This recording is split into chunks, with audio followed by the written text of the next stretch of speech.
विद्यार्थियों, आज हम इंग्लैंड में औद्योगिक क्रांति के बारे में वर्णन करेंगे। मैं doctor Sukhbir Singh, associate professor of history, government college Bherian, Pehowa. England में औद्योगिक क्रांति की शुरुआत 18वीं शताब्दी के अंतिम वर्षों में हुई, जब यूरोप के अधिकतर देशों में फ्रांसीसी क्रांति के कारण स्वतंत्रता, समानता और भाईचारे के नारों की गूंज सुनी जा रही थी। इंग्लैंड के आर्थिक जीवन में महान परिवर्तन आ रहा था। इंग्लैंड यूरोपीय महाद्वीप का एक विचित्र देश था, जिसका राजनीतिक संगठन, समाज और सांस्कृतिक परंपरा अन्य यूरोपीय देशों से भिन्न थी। कपड़े के उद्योग में नए आविष्कार तथा इनका प्रभाव। औद्योगिक क्रांति सबसे पहले कपड़े उद्योग से आरंभ हुई। हालांकि कपड़े का उद्योग हजारों वर्ष पुराना था, फिर भी इसमें कई शताब्दियों से कोई विशेष उन्नति नहीं हुई थी। कपड़े की बनावट, सूत कातने और धागे से कपड़ा बुनने, इन दो क्रियाओं पर निर्भर करती थी। सूत कातने के लिए चरखे अथवा तकली का प्रयोग किया जाता था और एक व्यक्ति एक ही समय में एक ही धागा बना सकता था।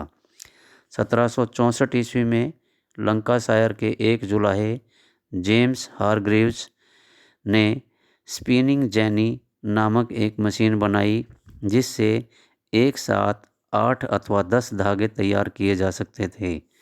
इस आविष्कार से कम मेहनत से अधिक सूत तैयार होने लगा। आगामी कुछ वर्षों में इस मशीन को और सुधारा गया, जिससे अधिक बढ़िया तथा सरल ढंग से सूत तैयार किया जाने लगा। 1788 ईस्वी तक इंग्लैंड में कोई 20,000 मशीनें लग गई, जो 80 सूतों को एक साथ काटती थी।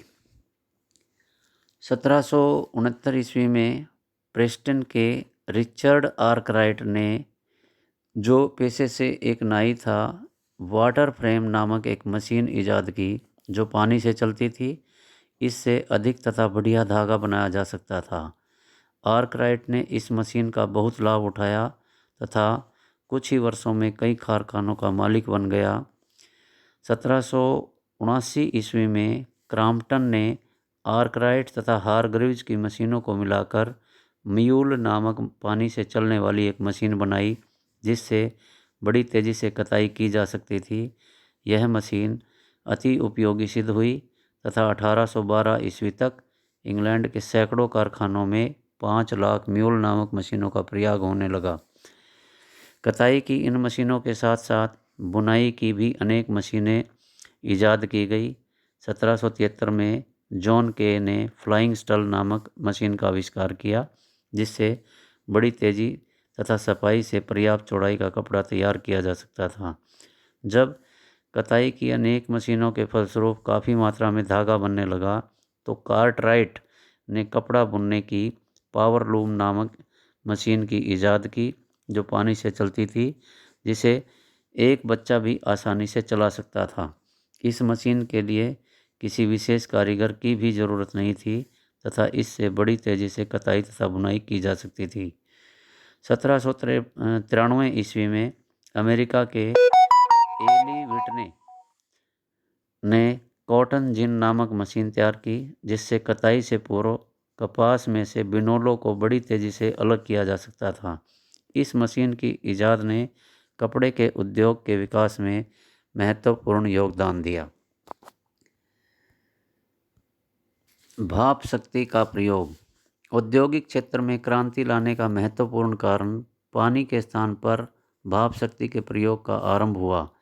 सूत कातने और कपड़ा बुनने के ढंगों में विकास होने के पश्चात पानी से चलने वाली मशीनें अधिक उपयोगी न रही।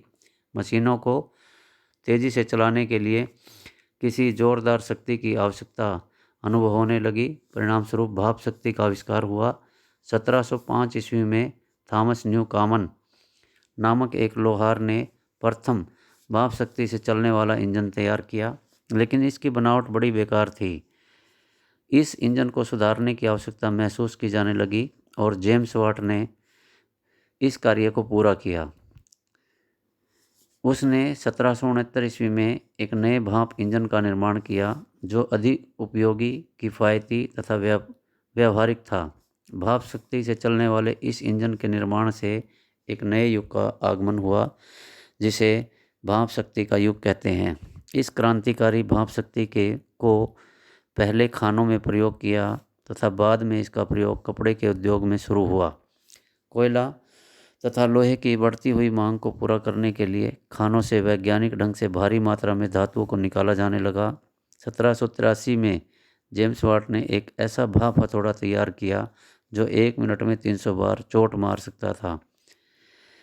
इस प्रकार यह शक्ति आधुनिक युग का एक धुरा उत्पादन का साधन तथा फैक्ट्री जीवन का अभिन्न अंग बन गया। लोहे तथा कोयले के उद्योग में क्रांति। इससे पूर्व लोहे को पिघलाने के लिए लकड़ी के कोयले का प्रयोग होता था, परंतु कई वर्षों से लकड़ी का ज़्यादा प्रयोग होने के कारण इसकी कमी हो गई और इसकी कीमत में बहुत वृद्धि हो गई। परिणाम स्वरूप लोहे के उद्योग को नुकसान पहुंचा। 1709 ईस्वी में अब्राहिम डर्बी ने जले हुए कोयले से लोहे को पिघलाने का सफल प्रयोग किया। 1760 ईस्वी में जॉन स्मिटन ने डर्बी द्वारा आविष्कृत विधि में और सुधार किया और हेनरी कोट ने लोहे को पिघलाकर शुद्ध करने की नई विधि को ढूंढा। 1815 ईस्वी में हेम्फ्री डेवी ने सेफ्टी लैंप का आविष्कार किया, जिससे कोयले की खानों में काम करने वाले मजदूरों का जीवन सुरक्षित हो गया। 1854 में बेसेमर ने लोहे को शुद्ध करके इस्पात बनाने के लिए नए ढंग का आविष्कार किया, जिसके परिणाम स्वरूप अधिक मात्रा में इस्पात बनने लगा और कपड़े, लोहे, इस्पात तथा भाप शक्ति से संबंधित हुए आविष्कार अति महत्वपूर्ण सिद्ध हुए, जिन्होंने आर्थिक जीवन तथा प्रगति के लिए मार्ग साफ कर दिया।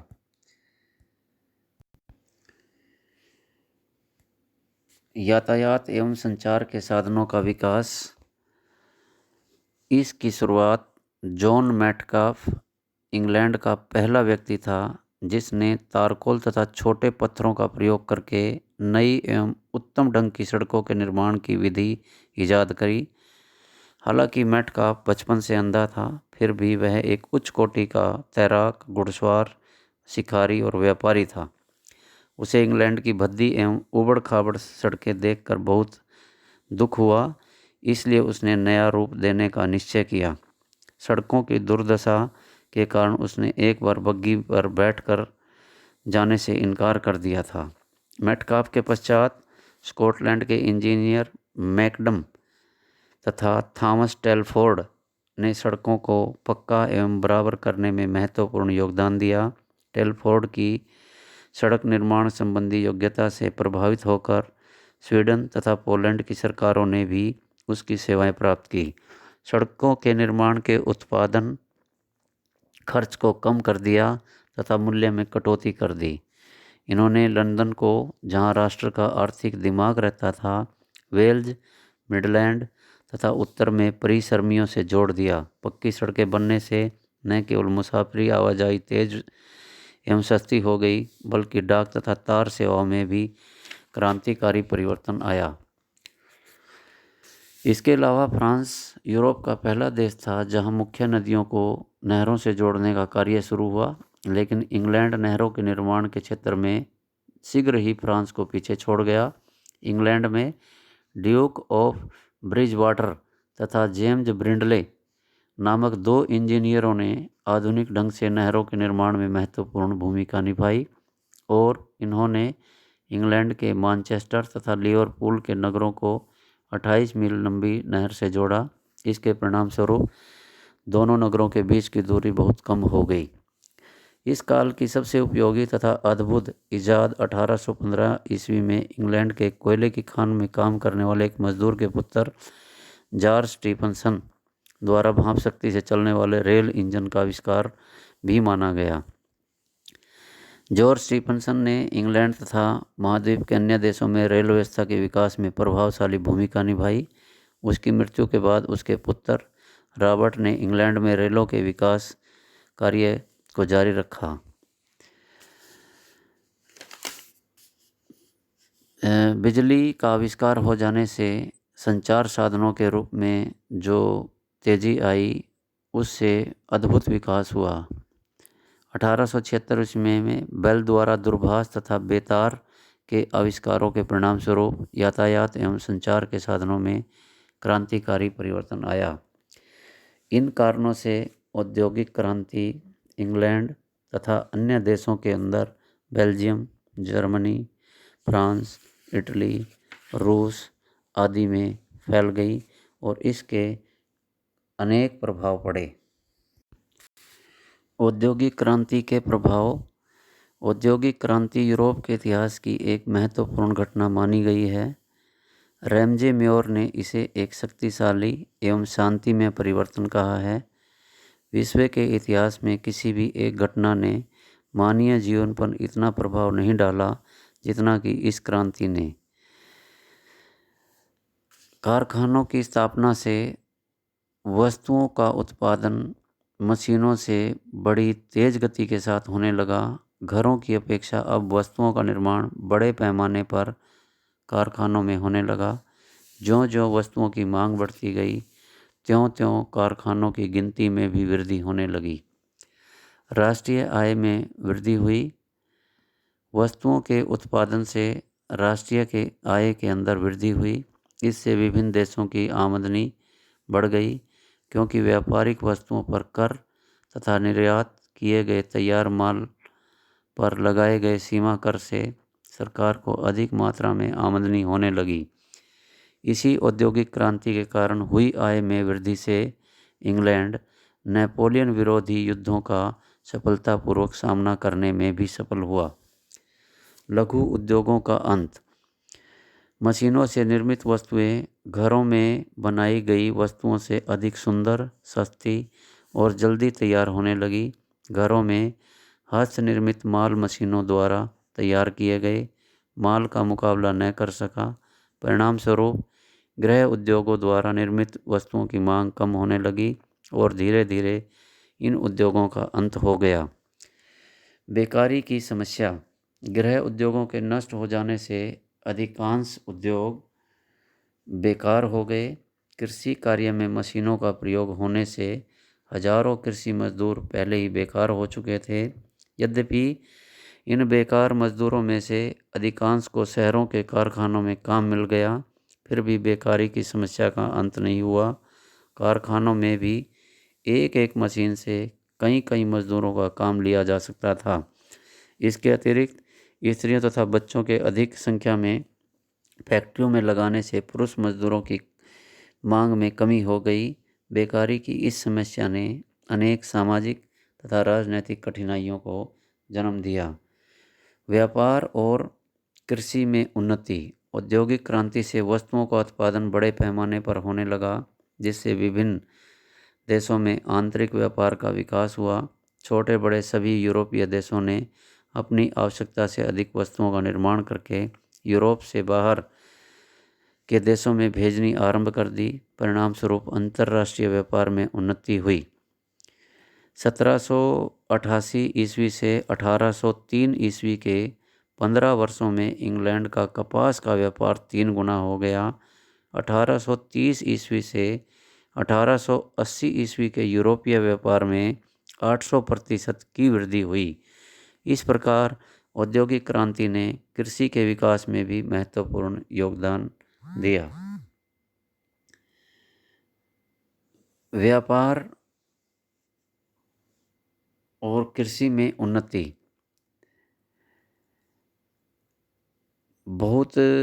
इससे व्यापार और कृषि में भी बहुत अधिक उन्नति हुई और आर्थिक साम्राज्यवाद का जन्म हुआ। औद्योगिक क्रांति के पश्चात इंग्लैंड संसार का पहला देश था जिसने कच्चे माल की प्राप्ति और अपने माल की बिक्री के लिए विश्व की मंडियों पर अपना अधिकार करना शुरू कर दिया। परंतु 19वीं शताब्दी में फ्रांस, अमेरिका तथा जापान का भी संसार की प्रसिद्ध औद्योगिक शक्तियों के रूप में उत्थान हुआ और इन देशों ने इंग्लैंड की तरह विश्व के विभिन्न भागों में मंडियों की तलाश करनी शुरू कर दी। परिणाम स्वरूप संसार के प्रमुख औद्योगिक देशों में सुदूर के महाद्वीप में उपनिवेश प्राप्त करने के लिए संघर्ष चल पड़ा। सामाजिक जीवन पर प्रभाव। जनसंख्या में वृद्धि। औद्योगिक क्रांति का सामाजिक जीवन पर पहला प्रभाव जनसंख्या में वृद्धि होना था। इस क्रांति के फलस्वरूप जनसाधारण का जीवन स्तर पहले से अधिक उन्नत हो गया। जीवन की सुविधाओं में वृद्धि हुई। औषधियों का प्रयोग अधिक मात्रा में होने लगा और मृत्यु दर में कमी आ गई। अनाज की पैदावार में वृद्धि तथा यातायात एवं संचार के साधनों में विकास के कारण अकाल तथा महामारी आदि की घटनाओं में कमी आई। परिणाम स्वरूप यूरोपीय महाद्वीप के प्रत्येक देश की जनसंख्या में वृद्धि हुई। औद्योगिक नगरों का निर्माण हुआ। औद्योगिक क्रांति के कारण लघु उद्योगों का अंत हो गया और शहर उद्योगों के केंद्र बन गए। कोयले तथा लोहे के भंडारों के नज़दीक नए नए औद्योगिक नगरों का विकास होने लगा।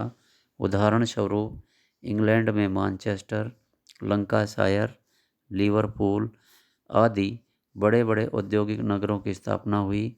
इन शहरों में रहने वाले भूमिहीन, अशिक्षित तथा मजदूरी पर निर्भर लोगों की संख्या में वृद्धि होती गई। कृषि पर निर्भर गांवों में रहने वाले कृषकों की संख्या दिन प्रतिदिन कम होती चली गई। समाज का दो भागों में विभाजन। औद्योगिक क्रांति ने यूरोपीय देशों के समाज को पूंजीपतियों तथा मजदूरों के दो वर्गों में विभाजित कर दिया। इन दोनों वर्गों की रुचियों, विचारों और हितों में आकाश पाताल का अंतर था। समाज के ये दोनों वर्ग अपने अपने हित को सुरक्षित रखने के लिए पारस्परिक संघर्ष करते रहे। पूंजीपति अपने स्वार्थवश अधिक लाभ प्राप्ति के लिए मजदूरों का हर संभव ढंग से शोषण करने लगे। श्रमिकों ने अपने आप को पूंजीपतियों के शोषण से बचाने के लिए श्रमिक संघों का संगठन करना शुरू कर दिया। इस प्रकार दोनों वर्गों में गंभीर मतभेद उत्पन्न हो गए तथा विभिन्न वर्गों के मेल मिलाप को शोषण, विद्वेष तथा आपसी अविश्वास ने भंग कर दिया, जो 18वीं शताब्दी के अंग्रेजी जीवन की विशेषता थी। मजदूरों की दुर्दशा। औद्योगिक क्रांति के प्रारंभिक वर्षों में कारखानों में काम करने वाले मजदूरों की स्थिति दयनीय हो गई। कारखानों के मालिकों ने अपने लाभ के लिए मजदूरों के हितों की अवहेलना करनी आरंभ कर दी। निर्धन तथा बेसहारा मजदूर दिन भर कारखानों में काम करते, जहां प्राय वायु तथा रोशनी की व्यवस्था नहीं होती थी। मशीनों की गर्मी तथा गूंज में अंधेरे और बंद कमरों में काम करने वाले मजदूरों के स्वास्थ्य और दिमाग पर बुरा प्रभाव पड़ने लगा, जिसके कारण अनेक लोग बीमारियों का शिकार हो गए और हजारों निर्धन मजदूरों की मृत्यु होने लगी। स्त्रियों तथा बच्चों का शोषण। आरंभिक औद्योगिक क्रांति काल की एक बड़ी बुराई बच्चों का भयानक ढंग से शोषण होना माना गया है। पूंजीपतियों ने अपने लाभ के लिए पुरुषों के स्थान पर छोटे बच्चों तथा स्त्रियों को कारखानों में कम वेतन देकर लगाना शुरू कर दिया और उनका शोषण करना शुरू कर दिया। आरंभिक वर्षों में इंग्लैंड के कारखानों में काम करने वाले अधिकतर बच्चे या तो यतीम होते थे या फिर भीख मांगने वाले। कई बार ऐसा भी होता था कि माता पिता की मजदूरी घर का खर्च चलाने के लिए काफ़ी न होने के कारण भी वे बच्चे काम पर जाते थे। कारखानों के मालिक भी कई बार पुरुषों को काम पर रखते समय यह शर्त भी रखते थे कि इन्हें अपने बच्चों को भी काम पर लाना होगा।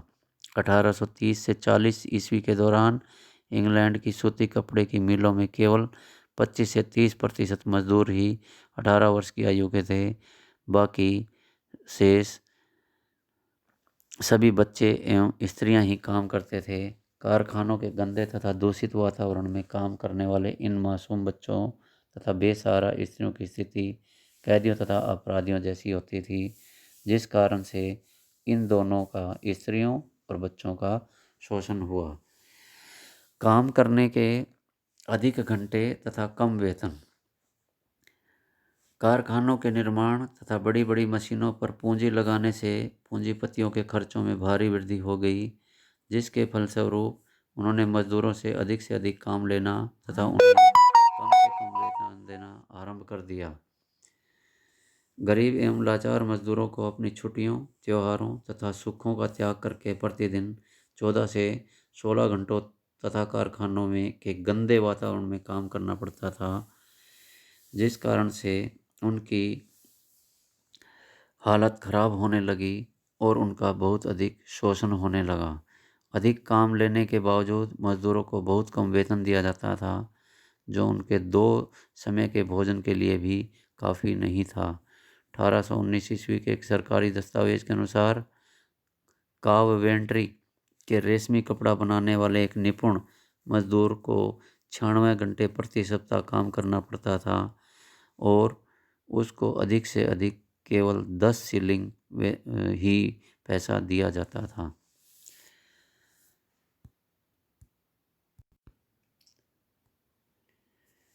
राजनीतिक जीवन पर प्रभाव। इंग्लैंड का एक शक्तिशाली देश बनना। औद्योगिक क्रांति का आरंभ सबसे पहले इंग्लैंड में हुआ, इसलिए इंग्लैंड में औद्योगिक एवं व्यापारिक उन्नति अन्य यूरोपीय देशों से अधिक हुई। इंग्लैंड का बना हुआ माल संसार के कोने कोने तक जाने लगा तथा उनकी आय, राष्ट्रीय आय में भारी वृद्धि हुई।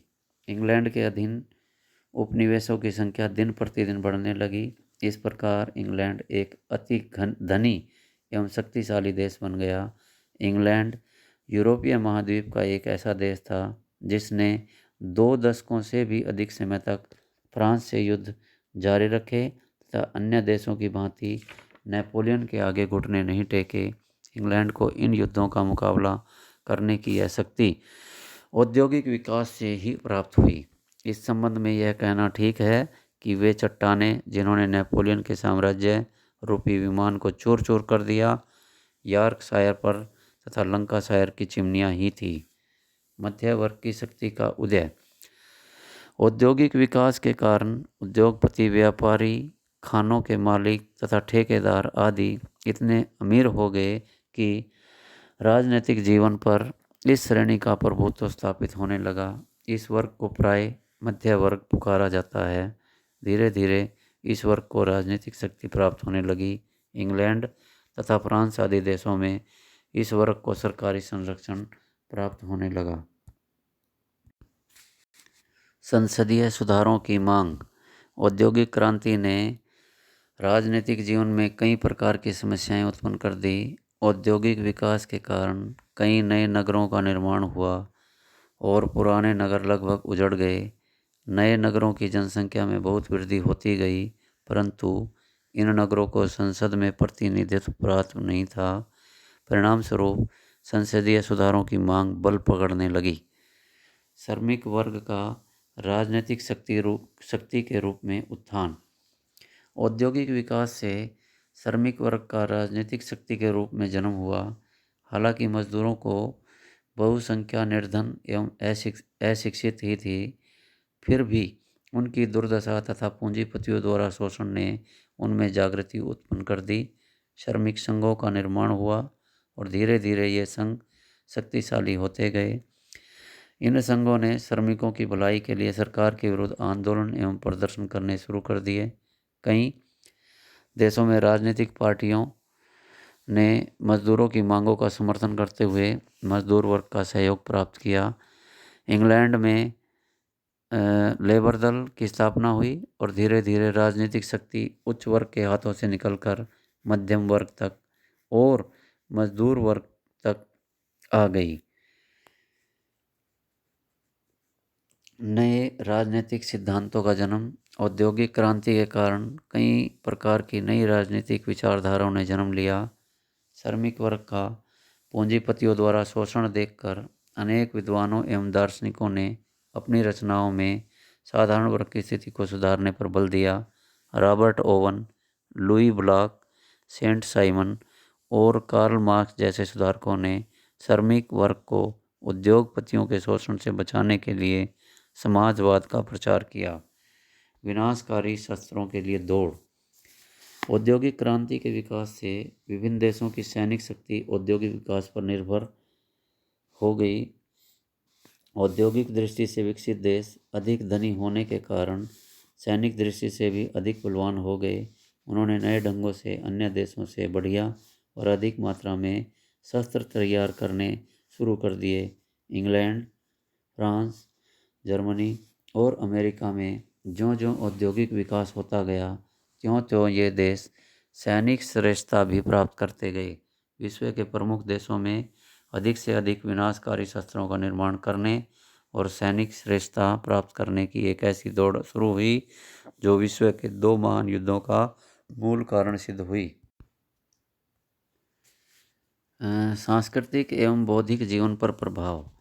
प्राचीन अंधविश्वासों का अंत, यातायात तथा संचार के साधन, मोटरगाड़ी, रेल, तार तथा टेलीफोन विकसित होने से प्राचीन रूढ़िवादी विचारों एवं अंधविश्वास का अंत होने लगा और समाज में नए उदार विचारों का महत्व बढ़ गया। लोगों का भौतिकवादी दृष्टिकोण। औद्योगिक क्रांति ने लोगों के दृष्टिकोण में परिवर्तन पैदा कर दिया। हमेशा मशीनों से काम करने तथा अधिक से अधिक धन की लालसा ने लोगों को भौतिकवादी बना दिया और उन्होंने नैतिक एवं आध्यात्मिक रुचियों से मुंह मोड़ लिया। मशीनों की संगति में मनुष्य भी मशीन बन गया।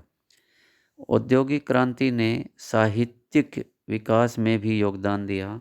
इस क्रांति से उत्पन्न हुई मानवीय जीवन की समस्याओं तथा कठिनाइयों ने तत्कालीन लेखकों एवं दार्शनिकों का ध्यान अपनी ओर आकर्षित किया। कारखानों में कार्य करने वाले मजदूरों की दुर्दशा, स्त्रियों तथा बच्चों का पूंजीपतियों द्वारा शोषण, कारखानों की गंदगी और लोगों की धन लालसा आदि ने कवियों तथा लेखकों की रचनाओं के लिए नए विषय प्रदान किए। ओलिवर गोल्डस्मिथ ने की रचना द डेजर्टेड विलेज, बायरन द्वारा रचित The Age of Bronze, Charles Kingsley द्वारा रचित यीस्ट आदि में औद्योगिक क्रांति के पश्चात के तत्कालीन जीवन का चित्र प्रस्तुत किया गया है।